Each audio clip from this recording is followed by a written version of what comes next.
What's unique is our commitment to leadership.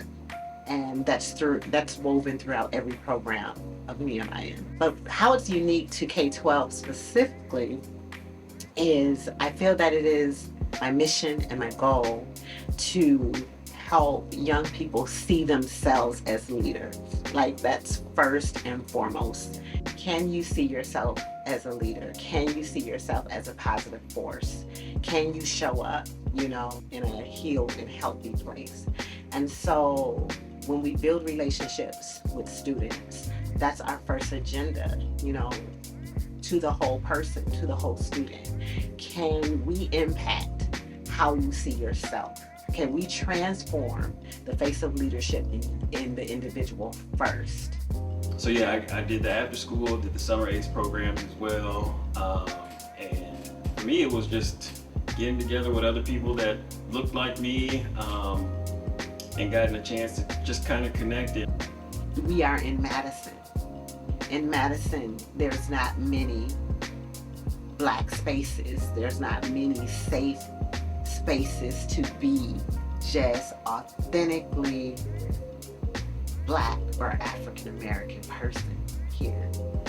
And Nehemiah has consistently provided that. They always cooked and had food for us, and I don't know about everybody's situation, but I'm sure there's plenty of kids that were leaving probably the programs and going home and weren't going to have those meals.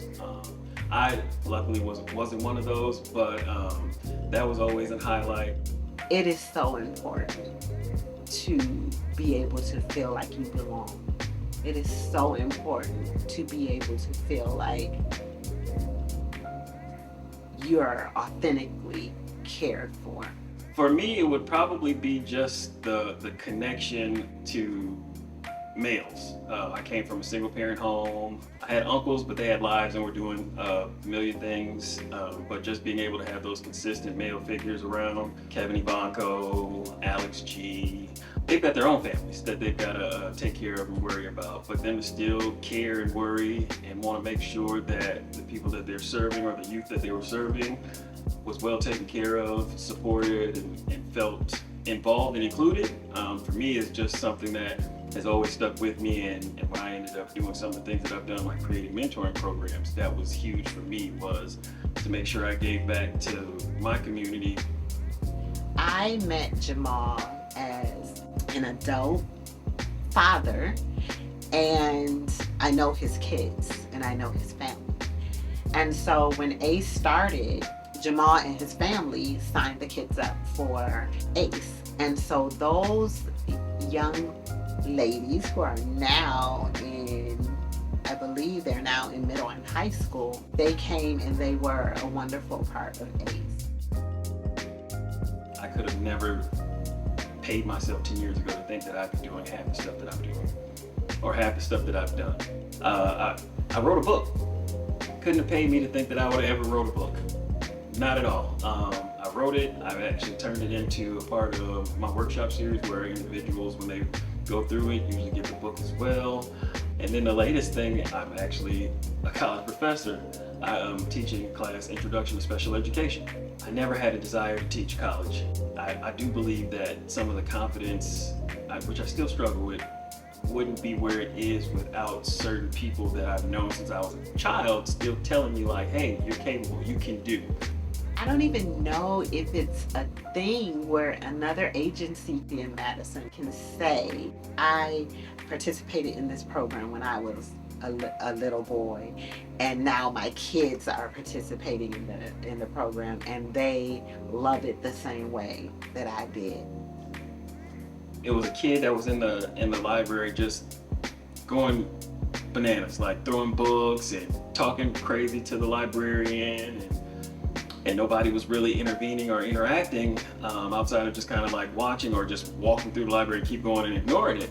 And I just so happened to stop and just say something to him like, hey, come on, man, I'm pretty sure you know better. Pretty sure your parents wouldn't expect you to be doing these things, or or thinking about the bigger picture, like, man, you're in 5th grade, next year you'll be in middle school. Do you think that the behavior you're doing right now is acceptable and is going to be tolerated when you get to the next level?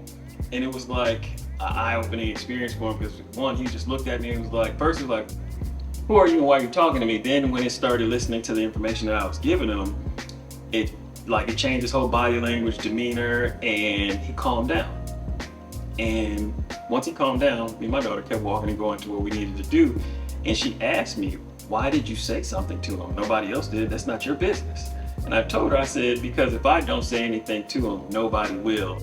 School is a system, and it runs as it was built to run. School is not really built to be updated to where students are right now. A typical classroom is not really built to modify itself according to the participants that come to the class. It's really built to run like a system, and any interruption to the system, is a problem. ACE and other programs like ACE, should I say, we have the wonderful opportunity to not be constrained by that system.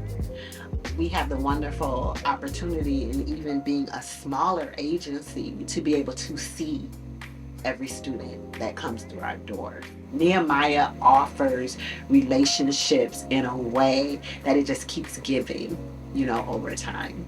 And here we are, 30 years later, there's Nehemiah still going strong, and probably stronger than it's probably ever been. To be able to have spaces in your community where you can just grow and just continue to, and who knows, maybe his girls will one day be here in Madison and be sending their kids to ACE. Who knows? But that has definitely been our history. So I'm proud to be a part of it.